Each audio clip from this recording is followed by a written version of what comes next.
자, 여러분 우리가 지난 시간에 이어서 두 번째로 이 죄에 대해서 살피려고 합니다. 여러분 이 죄에 대해서 이렇게 살피려고 하는 이유에 대해서 지난 시간에 잠시 이렇게 말씀을 드렸는데 그것이 왜 그러냐면 여러분 이 복음에 온전히 나아가기 위해서는요 죄에 대한 부분들을 깨달아야 되기 때문에 그런 것입니다.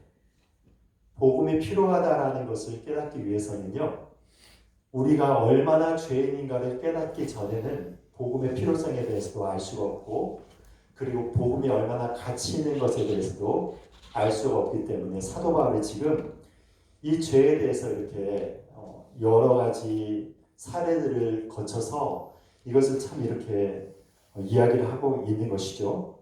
그래서 여러분 우리가 지난 시간에 살펴보았듯이 아담 이후에 우리의 존재는 어떤 존재입니까? 아무리 선을 행하려고 노력을 해도 선을 행할 수 없는 그 죄악 가운데 있는 존재라고 말씀드렸습니다. 그것이 무엇이라고 얘기했죠? 원죄라고 이야기를 했습니다. 그렇죠? 원죄가 우리 안에 있는 것입니다. 우리가 아무리 교육을 해서 다른 사람들을 사랑하려고 노력을 해도 우리가 사랑을 하려고 하는 그런 것들이 너무너무 힘든 것임을 우리가 알게 되는 것이고요. 그리고 다른 사람들을 향하여서 또 용서하라고 하는데 용서하는 것도 너무너무 힘든 것을 알고 있는 것이죠. 그래서 이것들이 아무리 배운다 해도 우리 안에서 선한 그런 능력이 없기 때문에 우리는 때때로 계속해서 죄에 빠져서 넘어질 수밖에 없는 그런 연약한 존재임을 우리는 깨닫게 되는데 오히려 여러분 이런 우리의 존재가 너무나도 죄악되다는 것을 깨달으면 깨달을수록 어떻게 된다는 것입니까? 우리가 하나님의 은혜를 의지하면서 나가게 된다는 거예요. 우리가 하나님의 은혜를 의지하며 나가면서 나는 죄인이기 때문에 어쩔 수 없는 하나님의 은혜가 필요합니다. 주의 은혜가 아니고서는 살 수 없습니다라는 고백을 통하여서 하나님의 은혜를 의지하면서 나갈 수밖에 없다는 것입니다. 그것이 무엇이라고 했습니까? 축복이라는 것입니다. 우리가 그러므로 말미암아 죄를 깨달으면 깨달을수록 하나님의 은혜가 커지게 되는 것입니다. 그래서 우리가 죄를 밝히보게 되는 것이 무엇이냐면 여러분 하나님께서 은혜를 주실 때는요 우리를 내면에 있는 죄를 정확하고 밝히 보게 되는 그 은혜를 허락하신다는 거예요. 여러분 그런데 이 은혜 바깥에 멀어진 달의 특징이 무엇인지 아십니까? 내가 의롭다고 생각하는 거예요. 내가 의롭고 나는 참으로 양심적으로 살아오고 나는 떳떳하기 때문에 누가 나에게 대해서 죄인이라고 얘기할 수 있느냐 이렇게 얘기하는 사람들 있죠. 여러분 그런 사람들은요 역사적으로 말하자면 하나님의 은혜에서 너무나도 멀어질 수밖에 없는 그런 불쌍한 자들이라는 것입니다. 그래서 여러분 우리가 이 죄를 깨달으면서 하나님의 은혜에 깊이 들어가게 되는 그런 존재들이라고 이야기를 했습니다. 여러분 그런데 오늘 우리가 읽은 말씀은 어떤 말씀에 대해서 사도 바울이 이야기를 하고 있는가 하면은요 죄에 대해서 깨닫지 못하고 자기 죄가 죄인임을 인정하지 않는 사람들의 결과가 어떻게 되는가, 그 최후가 어떻게 되는가에 대해서 사도 바울이 여기를 통해서 이렇게 이야기를 하고 있는 것입니다. 여러분 사실 제가요 지난 시간에 죄에 대한 설교를 한 번만 알고 그냥 지나치려고 했습니다. 왜 그런지 여러분 아시겠죠? 여러분 죄인입니다라고 하는 설교를 계속하는 것이 쉽겠습니까? 어렵겠습니까? 어렵죠. 그리고 여러분들이 듣는 입장에서도 어떻습니까? 그리고 다음 주에 또 제가 죄에 대해서 스리를 설교한다면 여러분 어떠시겠습니까? 추수감사절인데 죄에 대해서 또 설교한다면 여러분 마음이 굉장히 무거우실 거예요. 그런데 여러분 그래서 제가 지난 시간에 이 부분을 하루로 마치고 이번 시간에 2장으로 들어가려고 했는데 제가 기도하고 묵상하는 과정 가운데서 제 마음 가운데서 이게 부딪히는 것이 있었어요. 왜 그러냐면 사도 바울이 지금 죄에 대해서 굉장히 자세하게 다루고 있잖아요. 죄의 무거움에 대해서 다루고 있다는 것은 무엇이냐면 그만큼 복음 앞으로 나아가기 전에 이 죄에 대한 중요성에 대해서 깨달아야 된다는 것입니다. 그래서 볼 때 성경적인 논리로 바탕을 해서 볼 때 이것을 한 시간에 맞추고 건너뛰는 것은요, 하나님 앞에서 설교자로서 저의 양심상으로 이것은 합당하지 않다는 그런 마음을 하나님께서 계속 주시는 것 같아요. 그래서 제가 이게 부담스러워가지고 하나님 이런 마음을 주셨다면 한 주 제가 부담스럽지만 좀 성도님들과 같이 이 말씀을 나누겠습니다 라는 마음을 가지고 지금 이 자리에 이렇게 섰습니다. 여러분, 하나님이 보시기에는요, 이 모든 영혼들이 딱 두 부류로 이렇게 나눠집니다. 어떻게 나눠지면 첫 번째 부류는요, 내가 죄인임을 인정하면서 하나님 앞에서 하나님의 은혜가 필요합니다 하면서 하나님께 겸손하게 나오는 한 부류의 사람이 있어요. 다른 한 부류의 사람은 어떤 사람입니까? 나는 나의 힘과 노력을 말미암아 내가 열심히 노력해서 나의 길을 개척하겠다. 나는 양심대로 살아나가고 나의 힘대로 살아나가고 있는데 누가 나를 향해서 죄인이라고 얘기할 수 있느냐? 나는 법 없이도 살 수 있는 사람이야. 나는 죄인이 아니야 라고 하면서 그것을 거절하는 사람이 있어요. 그런데 이 두 부류의 사람이 있는데, 그런데 또 그 가운데에 낀 애매모호한 또 한 부류의 사람이 있습니다. 이 사람은 어떤 사람들이 아십니까? 어느 정도 이 양심이 참 이렇게 살아있음으로 말미암아 자기가 얼마나 죄의 소욕을 가지고 있는지를 스스로가 깨달아요. 그래서 이 사람이 어떻게 하냐면, 나는 죄인이지만 내가 열심히 결심하고 노력하고 선행을 베풀고 양심껏 살아가고 또한 수행을 통하여서 여러 가지 것들을 통하여서 노력을 하면은 이 죄의 굴레를 내가 벗어버릴 수 있을 거야. 나는 열심히 노력하면은 선한 행위를 할 수 있어 라고 살아나가는 이런 사람들이 또 있습니다. 여러분, 그런데 이 부류의 사람들도 어떤 사람이냐면 결국은요, 자기 자신을 믿는 사람이에요. 그렇지 않습니까? 죄인에 대해서 깨닫긴 하지만은 내가 노력을 하면 죄를 극복할 수 있다는 것은 무엇이냐면 그만큼 내 안에서 죄를 극복할 수 있는 선함이 나에게 있다는 것이죠. 그러니까 여러분, 그걸 가지고 열심히 살려고 노력을 하면서 어느 정도 선을 성취했을 때 나는 양심적이고 도덕적으로 깨끗하고 참 괜찮은 사람이야 라고 스스로 인정하면서 살아나가는 그런 사람의 불과 있다는 것입니다. 여러분, 그런데 어떠냐면요, 하나님의 은혜의 빛이요 우리의 영혼 가운데 쏟아져 들어오면 들어올수록 어떠냐면 우리의 부패함을 아주 속상하게 깨닫게 된다는 것입니다. 제가 초등학교 5학년 때 이런 일을 경험하였어요. 저희 집에 친척 아저씨 한 분이 이렇게 놀러 오셨어요. 저희 아버지하고 굉장히 친하게 지내시는 분이셨는데, 근데 그 학년로 따지면요, 저하고 같은 학년에 있었어요. 그런데 거의 아버지 뻘 되는 그런 분이셨습니다. 근데 이분이 오셔가지고 저희 아버지하고 교제하는 과정 가운데 저를 보시고 저를 참 이렇게 예뻐하셔가지고 집에 그 방학 때였는데 데리고 올라가겠다고 해요. 서울로 데리고 올라가겠다는 것입니다. 그래서 차를 태우고 서울로 이렇게 올라가가지고 서울에서 한 일주일 정도 이렇게 머물러서 거기에 있는 그분의 그 아드님 따님하고 같이 이렇게 재밌게 이렇게 놀았던 시간이 있었는데, 제가 차를 타고 딱 올라갔어요. 그때 거기가 어디였냐면 서울 목동 있죠. 목동에 있는 그 신시가지 아파트라고, 그때 당시에 그 아파트를 목동에 막 이렇게 지어져서 아주 아파트가 깨끗한 아파트가 이렇게 쫙 들어서는 그런 때였습니다. 그래서 제가 촌에서 이렇게 올라와가지고 아파트를 처음 탁 들어가 보니까요, 너무 깨끗하고요, 막 층도 너무 높고, 그래서 와, 이런 세계가 있었나 하는 이런 생각이 들었습니다. 그래서 아파트를 딱 들어가서 보니까 화장실을 딱 들어가서 변기에 물을 보니까요, 그 변기의 물이요 파란색인 거예요. 태어나서 처음 봤어요.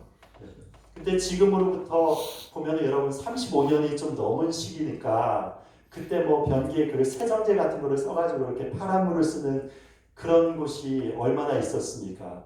그런데 변기의 물도 파란색이야. 깨끗합니다. 너무너무 깨끗해요. 그래서 딱 들어가가지고 그 화장실에 나와가지고 제가 이렇게 양말을 벗고 탁 섰는데 무엇이 보이냐면 제 발에 때가 꾀죄죄한 게 보이는 거예요. 그런데 그 아파트가 너무 깨끗한데 제 발을 딱 들여쓰는 순간에 발에 막 때가 이렇게 보이는데 너무 부끄럽더라고요. 그래서 어떻게 되면 자연스럽게 발이요 이렇게 되는 거예요. 이렇게 움켜쥐는 것입니다. 부끄러워하죠. 그래서 어떠냐면 그걸 저희 그 형수님이 보시더니 이러고 보더니 너 가서 발 씻으래 해가지고 얘하고 얼른 가가지고 발을 깨끗이 씻고 이렇게 왔습니다. 여러분 제가 왜 이야기를 하는지 아시겠죠? 제가 그 어렸을 때 집에서 시골에서 살면서 막 흙바닥에서 뛰어다니고 다른 애들하고 놀고 막 이렇게 하면서 그렇게 하면서 살면서 그래서 제 발이 더럽다고 생각해 본 적이 별로 없었는데요. 그런데 서울에 올라가가지고 그 아파트 깨끗한 곳에 제 발이 이렇게 놓여지는 순간에요. 이 더러운 게 너무 선명하게 보여서 더럽게 느껴지더라고요. 그러니까 무엇이냐면요. 우리가 하나님 앞에서도 마찬가지로 하나님께서 하나님의 거룩함을 보여주실 때 우리는 무엇을 느낄 수밖에 없는 것입니까? 죄의 더러움을 우리의 마음과 죄의 더러움이요 선명하게 이렇게 보이는 것입니다. 그래서 성경에 보면은요 하나님의 은혜를 받은 자들이 이 죄를 깨달은 거예요. 여러분 이사야가 소명을 받았을 때 어떤 일이 일어났습니까? 하늘에 문이 열리면서 하나님께서 보좌에 앉아 계신데 천사들이 서서 막 창화하죠. 거룩하다, 거룩하다, 거룩하다. 하나님의 그 모든 영광이 온 땅이 충만하도록 하니까 막 성전의 문지방이 막 이렇게 들썩들썩거리면서 능력감이 나타나는데 그 엄청난 장면을 이사야가 보면서 어떻게 고백을 합니다. 화로다 나여 망하게 되었도다 라고 고백을 하지 않습니까? 그래서 하나님을 내가 이 부정한 백성 가운데서 뵈면서 나는 이제 죽게 되었다라고 고백을 하는 것입니다. 여러분 그리고 다니엘이 간절히 하나님께 간구하면서 기도할 때 하나님의 영광을 입은 천사가 다니엘에게 다가왔잖아요. 그런데 다니엘이 그때 엎드려져 있을 때 어떤 일이 일어나지 아십니까? 기절을 했어요. 기절. 네? 그냥 정신이 이렇게 나가가지고 깊이 잠들었다고 하는데 여러분 깊이 잠든 것이 무엇입니까? 천사의 그 압도적인 영광 앞에서 서니까요. 자기 자신이 막 그 정신 잃고 바로 거기서 그냥 기절한 상태로 된 것입니다. 여러분 어떤 얘기인지 아시겠습니까? 하나님의 영광스러운 그 영광이 우리 가운데서 압도적으로 다가올 때는요. 우리 마음의 부끄러움에 마음 가운데서 구석구석에 있는 죄악의 길을 이렇게 쫙 비치는 거예요. 그러니까 그 가운데서 얼마나 더러운 것이 선명하게 드러나는 것입니다. 제가 지금 이 사택에 지금 깨끗하게 수리하셔가지고 우리 장로님 수고해 주시고 우리 집사님들도 수고해 주시고 정말 많은 분들이 수고해 주셔서 지금 깨끗한 그 사택에 지금 들어가서 참 감사하게 생활하고 있는데요. 저희 아내가 지금 거기에서 부지런히 하고 있는 것이 무엇인지 아십니까? 아주 청소를 부지런히 하고 있어요. 왜 그런지 아십니까? 장판이 좀 하얀색이거든요. 그러니까 거기에서요 머리카락이 이게 딱 떨어지면요 머리카락이 아주 선명해 보여요. 뭐 조금만 이렇게 먼지가 떨어지거나 이렇게 되면요 그 막 이렇게 쫙 딸리니까 보이는 것이죠. 보이니까 어떻게 해야 돼요? 청소를 해야 돼요. 맨날 그 돌돌이 있잖아요. 그 돌돌이 가지고 맨날 이렇게 빌리면서 열심히 청소를 하고 있습니다. 그러면서 저희 아내가 그 부분에 대해서 약간은 좀 불만스럽게 이렇게 얘기를 하는데 제가 그렇게 얘기했습니다. 우리가 덕분에 이렇게 깨끗하게 살게 돼서 얼마나 좋아. 이렇게 깨끗하게 드러나니까 청소를 부지런하게 해서 실제로 깨끗한 환경에서 지내시는 이 환경이 되게 얼마나 좋아. 그렇게 얘기했습니다. 여러분, 거기에 이렇게 심하고 어두운 그냥 시커먼 장판을 여러분 깔아놓으신다고 생각해 보세요. 머리카락 떨어지든지 먼지가 떨어지든지요. 뭐 그냥 거기에서 그냥 살아나갈 것입니다. 그냥 살아나가면서도 행복해할 것이죠. 그런데 여러분 실제로 그렇게 살아나가는 것이 몸에 좋고 건강에 좋습니까? 그렇지 않죠. 여러분 그래도 그런 환경을 깨끗하게 유지할 수 있도록 그런 환경이 이렇게 되는 것이 오히려 장기적으로 볼 때요. 우리를 살아나가는데 훨씬 더 좋다는 것입니다. 하나님께서 우리에게 은혜를 허락해 주실 때는 어떠냐면 우리 가운데서요. 이 영혼의 정결함을 위해서 죄를 드러내시는 거예요. 그 죄를 드러내심으로 말미암아 처음에는 이게 죄인 줄도 몰랐던 그런 죄악들이요. 하나님의 은혜의 빛에 딱 비춰주는 순간에 이것이 견딜 수 없도록 내 마음 가운데서 그렇게 하셔서 하나님 앞에 회개를 하게 되는 거예요. 그래서 어떨 때는요. 이것들로 인해서 내 마음이 너무 힘들 때가 있습니다. 그래서 시편 기자 중에서도 그런 부분들이 있죠. 악인들은 그냥 피둥피둥하게 막 눈에 살이 올라오도록 그렇게 잘 사는데 나는 하나님 앞에 맨날 징계를 당한다고 막 이렇게 불편하는 시편 기자의 그 시편이 있습니다. 여러분 그런데 이 시편 기자가 그때 어떤 고백을 하는지 아십니까? 그런데 어느 날인가 보니까 그 악인들이 수명을 누리고 피둥피둥 살이 오르고 여러 가지 것들 막 소원대로 다 사는 것 같은데 성전에 들어가는 순간에 그들의 운명을 깨달았다는 거예요. 성전 가운데서 하나님의 임재 앞에 서서 기도를 하는 과정을 보니까 그들의 운명이 풀과 같이 세산해져서 어느 순간에 한순간에 다 사라져 없어져 버리는 그런 연약한 존재라는 걸 깨닫고 마음간에 찔림을 하면서 내가 이렇게 우매하니까 하나님 저를 용서해 주시고 저에게 하나님의 은혜를 부어달라고 회개하면서 기도하는 그 장면들이 나오는 것입니다. 여러분 아시겠습니까? 우리가 하나님의 은혜 가운데서 이렇게 들고 들어갈 때는 하나님께서 우리의 마음의 죄악으로 인해서 괴롭게 하세요. 너무 이렇게 괴로워. 이 죄와 더불어 싸우는 것이 계속 싸우면 싸울수록 어떠냐면 내 안에서 얼마나 연약하고 부족하다는 것이 계속 드러나기 때문에 정말로 이런 싸움을 싸우고 싶지 않아요. 그런데 여러분 이런 싸움을 부지런히 싸움을 싸워나갈수록 어떻게 되는 것입니까? 하나님의 살아있는 역사가 우리 가운데서 역사를 하는 것입니다. 우리가 주님의 은혜로 말미암아 살아가는 것을 배우고 우리의 삶이 점점 하나님의 은혜 가운데서 거듭나게 되면서 하나님의 거룩한 형상으로 나아가게 되는 축복이 이런 회개의 역사 가운데서 나타난다는 것입니다. 여러분 그런데 반대로 어떤 일이 일어나요? 지금 여기서 읽은 분들은 어떤 사람들이죠? 자기의 죄를 인정하지 않으면서 그 자기가 죄인이라는 것을 이렇게 무시하면서 살아나가고 있는 이런 사람들이 지금 등장을 하고 있는 것입니다. 여러분 그런데 이런 사람들에 대해서 하나님께서 어떻게 하시냐 하면은요 그냥 두신다고 얘기를 하는 것입니다. 여기 구절을 보시면 이렇게 이 말씀을 보시면 이렇게 이제 24절 보시면 어떻게 됩니까? 그러므로 하나님께서 그들의 마음의 정욕대로 더러움에 어떻게 하셨다고요? 내버려 두사. 26절을 보십시오. 이 때문에 하나님께서 그들을 부끄러운 욕심에 어떻게 하셨다고요? 내버려 두셨습니다. 28절을 보십시오. 그들이 마음에 하나님 두기를 싫어하며 하나님께서 그들을 그 상실한 마음으로 어떻게 하셨다고요? 내버려 두셨다라고 이렇게 얘기합니다.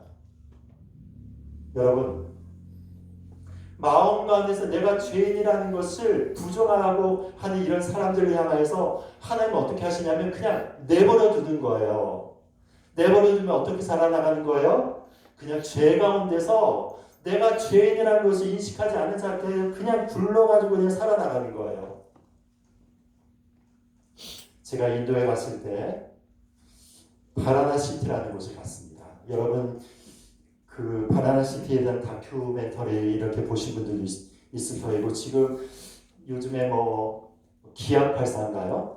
뭐 이렇게 해서 그 프로그램 하나 하고 있는 거 있죠. 거기에서도 인도에 간 그 프로그램을 이렇게 찍으면서 거기 바라나시를 찍은 그것을 제가 좀 본 적이 있습니다. 여러분 그런데 그 바라나시에서 흐르고 있는 강이 거기 겐지스 강이라고 여러분 잘 아실 것입니다.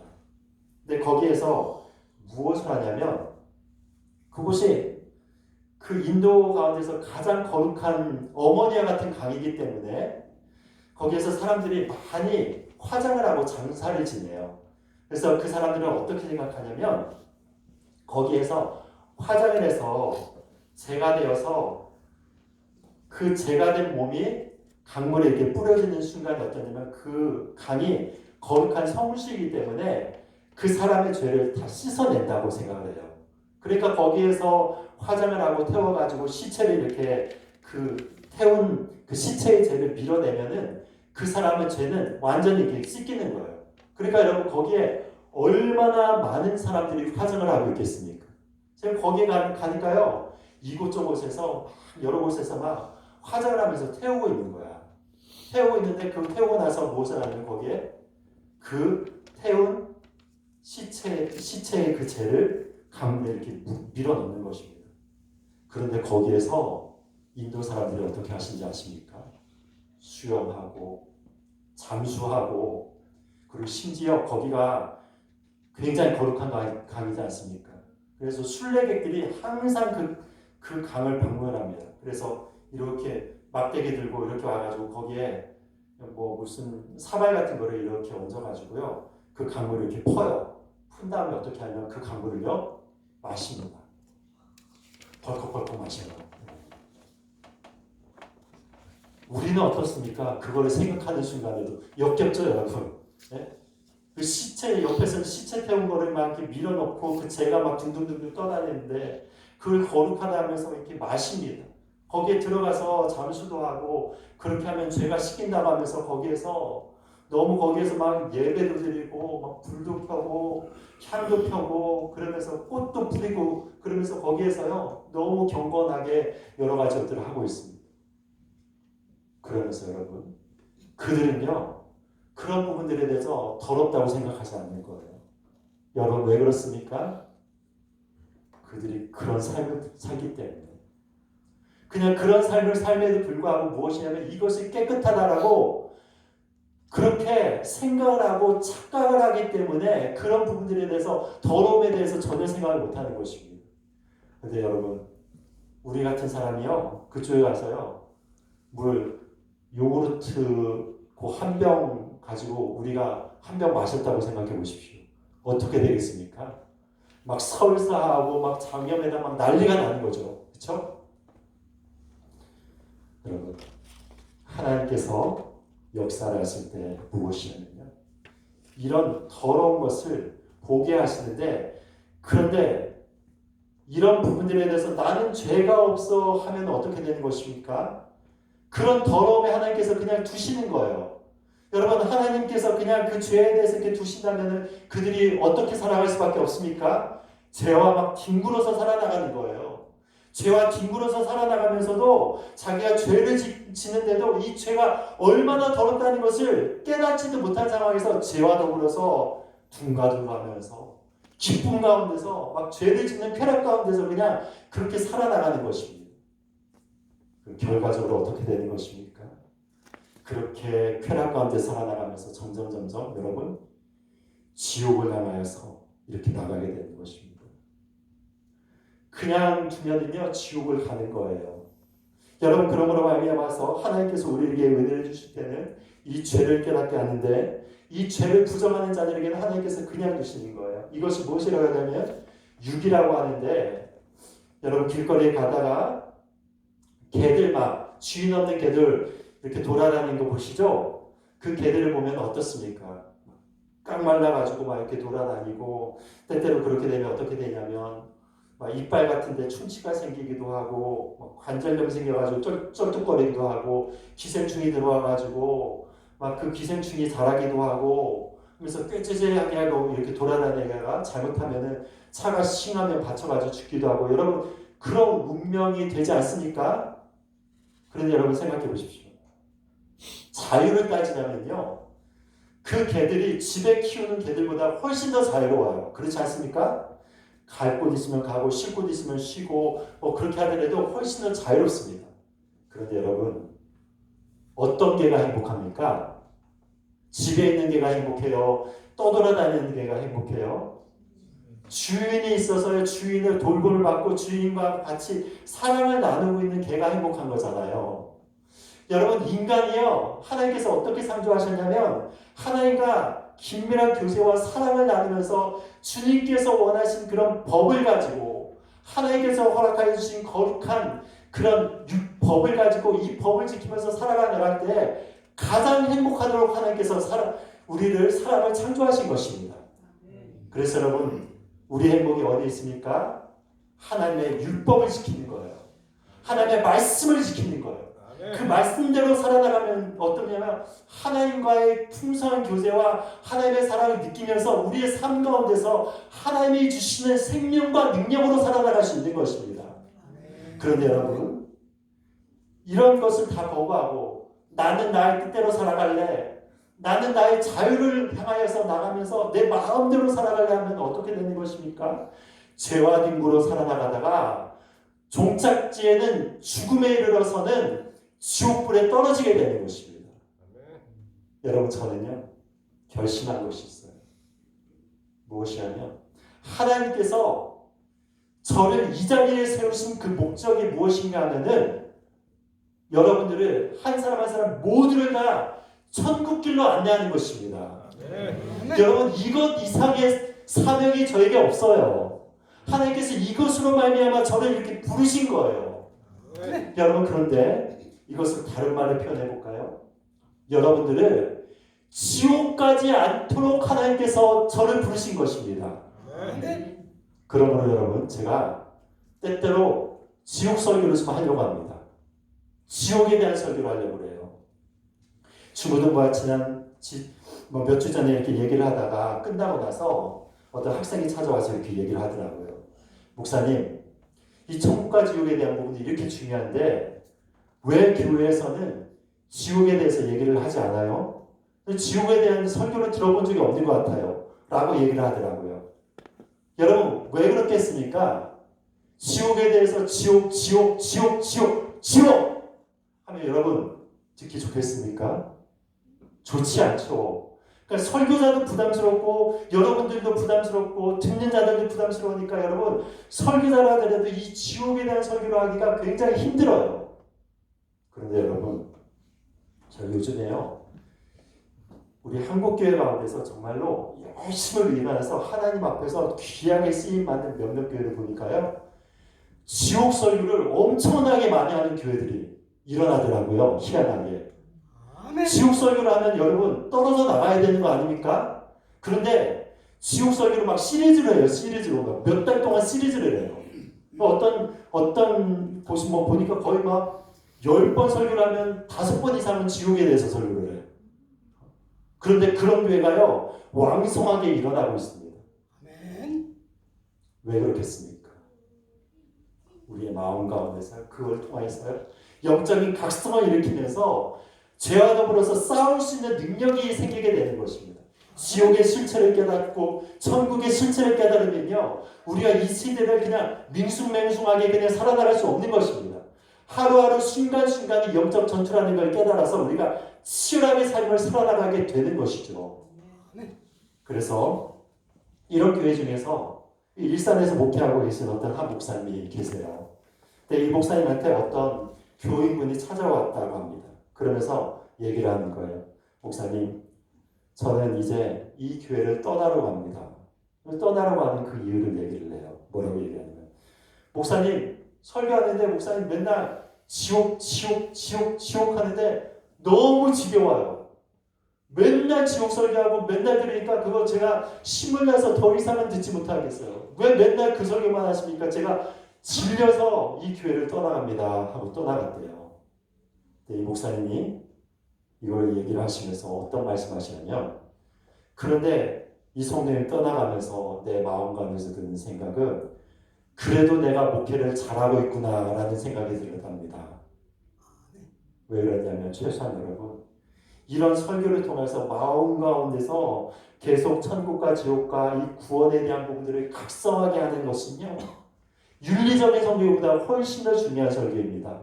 여러분들이 축복을 하십시오, 여러분들이 이 땅에서 축복을 받고 하나님의 은혜를 누리십시오 하는 이런 것보다 훨씬 더 중요한 것입니다. 그러므로 여러분, 하나님의 은혜 가운데서 거하는 자들은 어떤 것입니까? 하나님의 능력 가운데서요 부지런히 주님의 은혜 가운데서 나가면서 우리의 죄를 하나님께 내려놓고 회개를 하는 자들이라는 것입니다. 이제 예수님께서 오실 때가 저는 가까워졌다고 생각해요. 개인적으로 그래요. 제가 좀 설명을 앞으로 좀 드리겠지만 기술의 발달이 너무 빨라지고 있어요. 그리고 지금 여러 가지 이 질서들이 깨지고 있는 그런 것들이 많이 있죠. 여러분, 우리가 불과 수십 년 전만 해도 이 동성애에 대한 부분들에 대해서 이렇게 심각하게 고민한 적이 있습니까? 동성애에 대해서 지금 고민하고 있잖아요. 이 동성애에 대한 부분들을 제가 여러분들께 앞으로 이렇게 이야기를 할 텐데 여러분 굉장히 심각하죠. 지금 미국 캘리포니아 같은 경우에서는요 5살부터 동성애 교육에 들어갑니다. 5살짜리 아이들한테요. 그리고 지금 법이 거의 통과되기 일보 직전에 있는 것이 무엇이냐 아십니까? 아이들이 자기의 성 정체성을 정하도록 만들어 놓고 예를 들어서 남자로 태어났는데 자기가 여자라고 생각을 하는 거예요. 그러면 어떠냐면 성전환 수술을 하잖아요. 부모가 막을 수가 없어요. 부모가 그런 부분들에 대해서 막는 순간 어떠냐면 법의 저촉에 대해서 부모의 양육권을 박탈하는 법이 캘리포니아에 지금 상정이 되어서 거의 통과 직전에 올라가 있습니다. 여러분 이런 시대를 우리가 살아나가고 있어요. 여러분 사탄은 어떤 역할을 하는지 압니까? 죄를 지음에도 불구하고 이게 죄가 아니야. 너희들 마음대로 살아. 너희들이 자유야. 낙태하는 것도 자유고 죄를 짓는 거 자유고 그리고 성전환 수술하는 거 자유고 동성애하는 거 자유고 뭐 여러 가지 것들이 다 자유야. 너희들이 다 누릴 수 있어라고 얘기를 하는 거예요. 결과적으로 어떻게 되는 것입니까? 그걸로 인하여서 하나님의 창조 질서를 무너뜨리면서요. 이 죄가 구석구석 가운데 만연하게 하는 이 세대에 접어들었습니다. 세상은 점점 더 악해져 가고 있습니다. 정신 차리지 않으면요. 우리 기독교인들이 휩쓸려가지고 여러분 지금 미국 교단 가운데서도 지금 동성애 목사님들이 안수를 받아가지고 그 지도자로 서고 있습니다. 한국에서도 지금 신학교에 동성애 서클이 들어가 있어요. 총신대학교에서도 들어가 있습니다. 여러분. 이런 시대 가운데 하나님께서 원하시는 것이 무엇입니까? 우리가 거룩함을 지키는 것이죠. 요한계시록 22장 10절부터 12절 말씀 보면 이런 말씀으로 우리에게 경고를 해줍니다. 또 내게 말하되 이 두루마리의 예언의 말씀을 임모하지 말라. 때가 가까우니라. 불의를 행하는 자는 그대로 불의를 행하고 더러운 자는 그대로 더럽고 의로운 자는 그대로 의를 행하고 거룩한 자는 그대로 거룩하게 하라. 여러분 이게 무슨 말씀인지 아시겠습니까? 예수님의 재림의 때가 다가오면 다가올수록 어떤 일들이 일어나면요. 불의를 행하는 자들이 어떠면 그대로 불의를 행하면서 더욱더 그 불의의 깊은 데로 나가는 거예요. 더러운 자들이 자신의 더러움을 모르고 그 자신의 쾌락을 향하여서 그 깊은 쾌락의 늪을 향하여서 계속 나가는 거예요. 그런데 하나님의 거룩한 자들은 어떻게 되는 것입니까? 의로운 자들은 그대로 의롭고 이 혼탁한 생활 가운데서도 하나님의 의를 붙잡고 온전히 의로운 생활을 하면서 영적인 싸움을 벌이면서 나가는 것입니다.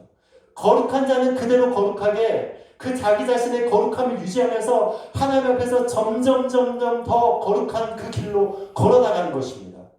그러므로 결과적으로 어떻게 되는 것입니까? 12절 말씀에 보라 내가 속히 오르니 내가 줄 상이 내게 있어 각 사람에게 그가 행한 대로 갚아주리라. 결과적으로 여러분 하나님의 의를 행하는 자들에게 하나님께서 말씀한 대로 있는 영원한 천국의 상급을 예비하신다는 것입니다. 여러분 하나님의 이런 축복과 은혜 가운데서 우리가 제아dob으로 쌓아나가면서 주의 거룩함으로 나가신 저와 여러분들이 되시기를 예수 그리스도 이름으로 축복드립니다. 기도하시겠습니다.